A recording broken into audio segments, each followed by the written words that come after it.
I remember how excited I was for Breath of the Wild back during its initial reveal. I had high hopes for everything that it offered. I eagerly anticipated every moment that we'd get to see more of this game. I wasn't actually able to play it till about a year after it released, but it was such an exciting moment for me leading up to the reveal. Now, if you've read the title, you might have a concept of what I thought of the game, except you're wrong.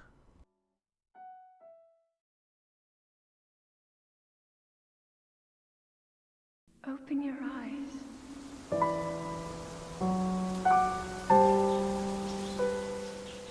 Everything about Breath of the Wild was aesthetically pleasing. The second that Zelda began pleading to me to wake up, I was immersed. Stepping out of that Temple of Resurrection and looking over that cliff edge, I quickly fell to the mercy of the game.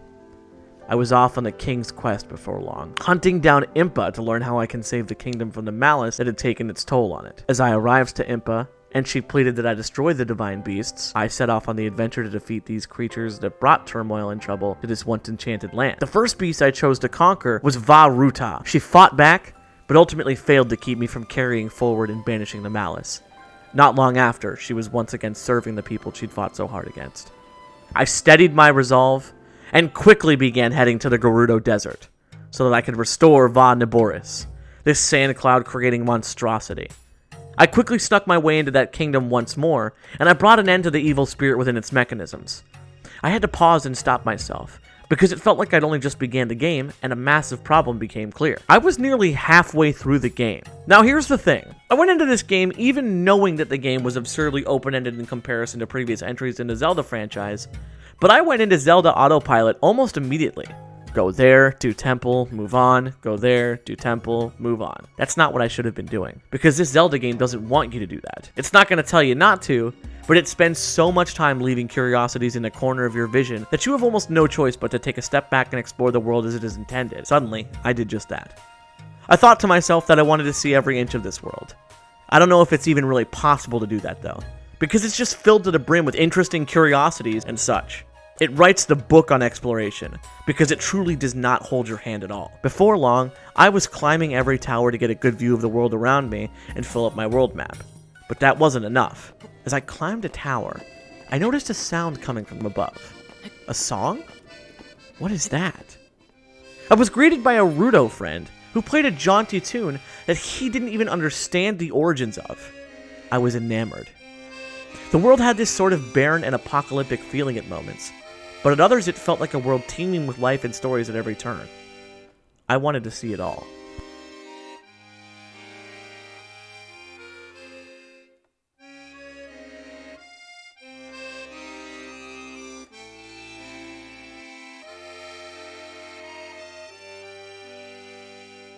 Eventually, after mostly skipping opportunities to fight in the game, I started taking down these little goblin forts every time I'd see them.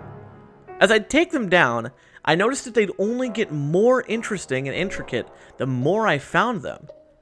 I found this skull fort that had tar pits that asked you to climb your way in a way that was so extremely neat and interesting. Not to mention, you could easily play off the AI in the way they went about fights. The reaction to sound cues and their limited vision was a really fun tool to tinker with. There was something different about how the world intertwined with these areas, despite all of them having the same essential principles. They got especially fun the further into the game you got, and the more tools you had to bring to the fight.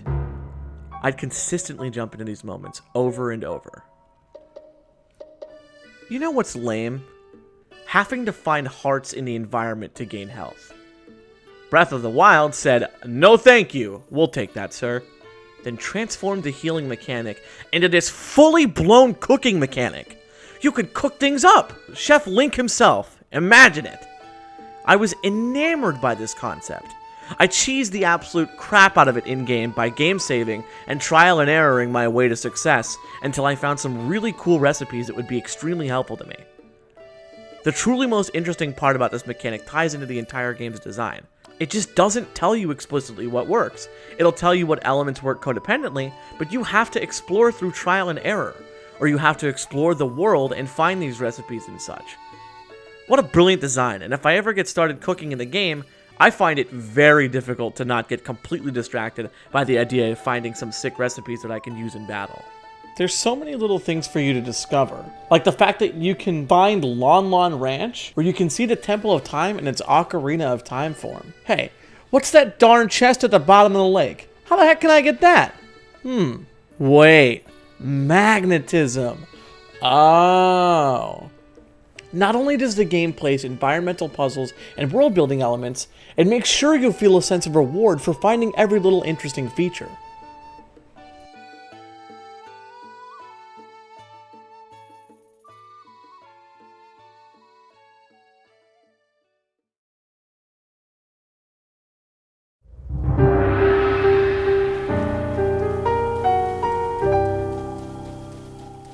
There's a crucial proposition that is offered to you from the very beginning of the game. Immediately out the gate, you can storm Hyrule Castle and take Ganon on. It'll be tough, but people have definitely been able to do it. But let me ask you something. Why would I do that?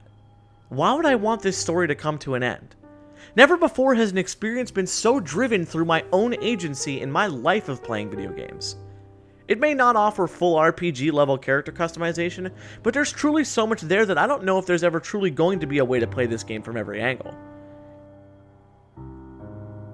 Here I stand, at the gates of Hyrule Castle, the final step in my journey. I shall banish Ganon from this world and restore peace to the kingdom. I shall drive my sword through the beast. Wait, did I complete all the trials? I'm gonna go do that real quick. Here I have returned. Now my oldest foe, I shall defeat you once and for— Wait, isn't there like a hidden temple of time or something? I gotta check that out. At long last, the day has come where I vanquish evil from— You know what? The kingdom seems to be doing all right, all things considered. I'll, hang in there, Zelda. I'm gonna go do some fun stuff. Have fun holding off Ganon. There's such a strange dilemma to this game. I purchased it over 2 years ago, and I simply refuse to bring the adventure to an end. Now, I know you're thinking, Jera, you can just reload your save. Well, that doesn't work for me, okay? I'm gonna have significantly less drive to finish this game if I finish the actual story. So why should I bother finishing the story if all I want to do in this game is just explore every nook and cranny of the overworld and overturn every stone? Completing the game does nothing for me but tell me that the adventure is over. I've reached my destination, and the adventure is the only thing that matters.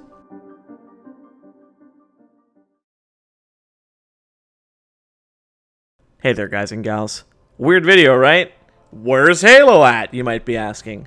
It's here. It's not going anywhere. I'll still be continuing my weekly essays on Halo every Monday. It's a staple, and I love doing it. Thanks a bunch for checking this out, and I hope you guys liked what you saw. Hop into our Discord if you're looking for a fun place to talk about or play games. We mostly play PC games, but we have a solid community of Xbox gamers. I'd love to see some Nintendo peeps join the server. Check that link in the description.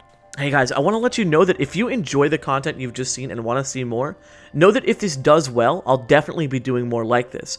But I'd also like to ask that if you can spare it and you enjoy the content enough, that you support me on Patreon. This is a direct line, and I'd love to do this for a living. Thanks to my Patreon supporters. I'm going to go ahead and list you guys off here and once again give you the appreciation that you all so much deserve. Thank you so much, Sovereign, for being at that $1 tier. Thanks, Styx, for being at the $5 tier.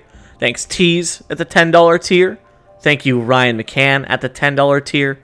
Thank you so much, Ghost Warrior 448 at the $5 tier. Thank you, Screamy, at the $10 tier. Thank you, Reclaimer, at the $5 tier. Thank you, Rye, at that custom $12 tier. Thank you, Anthony Barry, at the $5 tier, and thanks Colton Pack for the $5 tier. Thank you guys so much. I really appreciate it, guys. Seriously, it means so much to me that you guys are contributing to the cause like this. Again, thank you guys so much.